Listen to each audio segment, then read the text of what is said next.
संसद का बजट सत्र जारी है। इस बीच विपक्ष ने लोकसभा अध्यक्ष ओम बिरला के खिलाफ अविश्वास प्रस्ताव का नोटिस पेश किया, जिसके बाद अब स्पीकर के खिलाफ अविश्वास प्रस्ताव नोटिस में खामियां सामने आई हैं, जिसके संशोधन के निर्देश दिए गए हैं।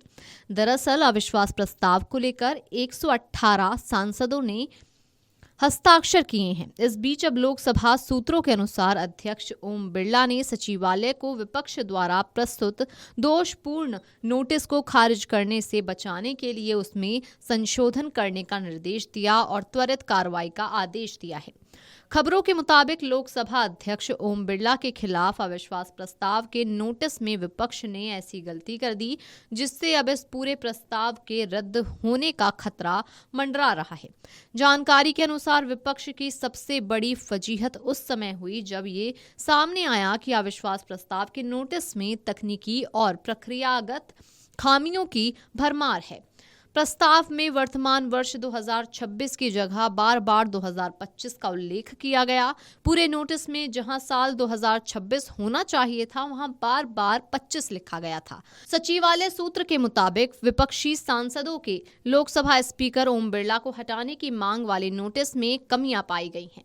नोटिस में फरवरी 2025 की घटनाओं का 4 बार जिक्र है, जिसके आधार पर नियमों के मुताबिक इसे खारिज किया जा सकता है। हालांकि स्पीकर ने सचिवालय को नोटिस की कमियों को ठीक करने और आगे की कार्रवाई करने का निर्देश दिया है। बता दें कि संसद की प्रक्रिया और कार्य संचालन नियमों के तहत किसी भी प्रस्ताव, खासकर स्पीकर के खिलाफ अविश्वास प्रस्ताव में हर जानकारी का सटीक और तथ्यात्मक होना अनिवार्य है। नियम स्पष्ट कहते हैं कि यदि नोटिस में कोई भी तकनीकी त्रुटि होती है तो लोकसभा सचिवालय उसे स्वीकार करने से इनकार कर सकता है। हालांकि स्पीकर ने सचिवालय को नोटिस की कमियों को ठीक करने और आगे की कार्रवाई करने का निर्देश दिया। ओम बिरला ने नियमों के मुताबिक तेजी से कार्रवाई करने का आदेश दिया है। बजट सत्र का दूसरा चरण शुरू होने के बाद नोटिस को लिस्ट किया जाएगा।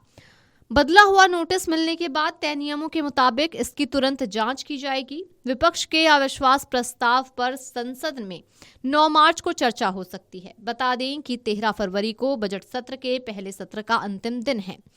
इसके बाद 8 मार्च से सदन की कार्रवाई फिर से शुरू होगी और 9 मार्च को चर्चा की जा सकती है। बता दें कि 10 फरवरी को कांग्रेस ने लोकसभा अध्यक्ष के खिलाफ अविश्वास प्रस्ताव पेश किया, जिस पर 118 सांसदों ने हस्ताक्षर किए। सूत्रों के अनुसार विपक्षी सांसदों ने स्पष्ट रूप से पक्षपातपूर्ण आचरण का आरोप लगाया और कहा कि विपक्षी दलों के नेताओं को बोलने की अनुमति नहीं दी गई।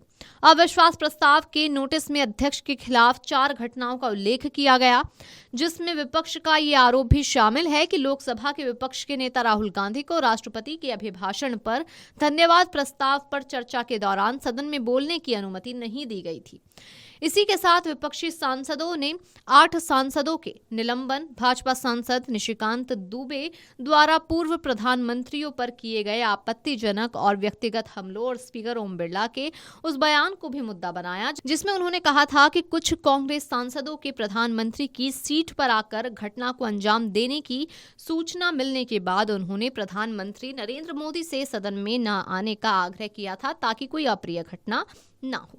इस बीच सूत्रों के अनुसार स्पीकर ओम बिरला ने नैतिक आधार पर यह निर्णय लिया है कि उनके खिलाफ अविश्वास प्रस्ताव के निपटारे तक वे सदन की कार्रवाई में शामिल नहीं होंगे। Video desk amarujala.com।